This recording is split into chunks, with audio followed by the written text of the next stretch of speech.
Dahil gusto din lamang ni Senator Marcoleta na lagi siyang bida bilang dating chairman man ng BRC o sa usaping West Philippine Sea o anumang issue involving China o dili kaya ay sa usaping restitution na mag-asawang Diskaya, or shall I say, why the gentleman from Tarlac and Pampanga, Senator Rodante Marcoleta, has become so obsessed with tagging and bad-mouthing this representation.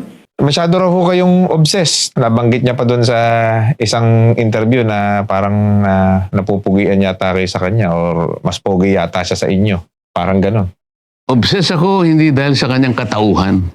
Obsessed ako doon sa ikagaganap sa tungkulin na hinahanap sa kanya ng mamamayan.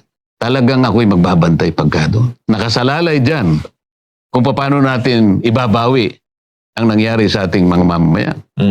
Yung pagkakalimas ng ating kabangbayan. Yun ang binabantayan ko. So obsessed kayo? Obsessed ako kung ang pag-uusapan ay yung pagganap ng dapat na gawin niya alang-alang sa bayan at sa mamamayan.